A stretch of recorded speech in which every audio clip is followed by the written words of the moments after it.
चाहता हूं आज एक पेड़ के बारे में जिक्र करना चाहता हूं जिसकी उम्र बताई जाती है 400 साल और बताया जाता है कि इस लंबे पीरियड में, इस लंबे अरसे में सैकड़ों बार उस पेड़ पर बिजलियां गिरी, बहुत बड़े बड़े तूफान सहे, लेकिन वो पेड़ वैसा का वैसा खड़ा रहा।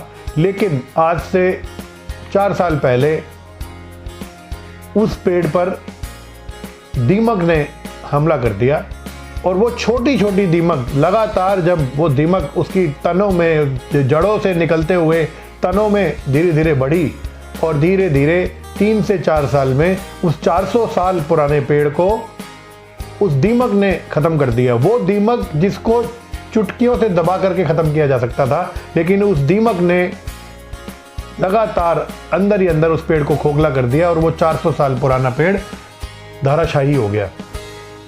कहीं हमारी लाइफ में भी तो ऐसा नहीं चल रहा कि हम बड़ी बड़ी दिक्कतों को, बड़ी बड़ी मुसीबतों को, बड़े बड़े चैलेंजेस को, बड़े बड़े कामों को तो हम कर लेते हैं, लेकिन बहुत छोटी छोटी ऐसी टेंशन्स, ऐसी छोटी छोटी ऐसी बातें जिसके बारे में हम सोचते रहते हैं और फिर हम धीरे धीरे बीमारियों की तरफ चले जाते हैं। एक बार हमें ठंडे दिमाग से बैठकर सोचने की जरूरत है कि जिस छोटी सी दिक्कत को लेकर के हम परेशान हैं, 90% चांस ऐसे होते हैं कि वो प्रॉब्लम हमारे जीवन में आती ही नहीं है और 10% चांस होते हैं कि वो प्रॉब्लम हमारे जीवन में आती है।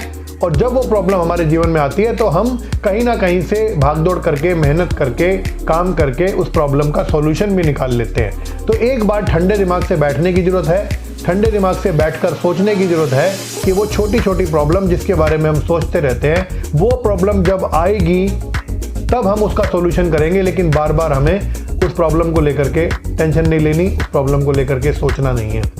तो एक बार आप भी ठंडे दिमाग से बैठ के सोचें कि आज जिस प्रॉब्लम के बारे में आप सोच रहे हैं वो प्रॉब्लम कल नहीं होगी, और आप एक बार और ध्यान से सोचें जिस प्रॉब्लम के बारे में आप पिछले साल सोचते थे, आज के दिन वो प्रॉब्लम ख़त्म हो चुकी है। तो ठंडे दिमाग से बैठ करके सोचें। और एक और मैं सलाह देना चाहूँगा जो मैं खुद करता हूँ कि जब भी मेरे सामने कामों की लिस्ट आ जाती है, जो छोटे छोटे काम मुझे लगता है कि ये काम मुझे करने चाहिए, तो मैं उन कामों को लिखना शुरू करता हूँ। आप भी एक बार उन चीज़ों को लिखना शुरू करें तो आपका काम आसान हो जाएगा। लिस्ट बनाना शुरू करें। और अंत में यही कहना चाहूँगा कि हम जो खाते हैं उससे हम बीमार नहीं पड़ते, हमें जो खाती है उससे हम बीमार पड़ते हैं, और वो है ये छोटी छोटी टेंशन्स, छोटी छोटी चिंताएं। तो हमें चिंता नहीं करनी।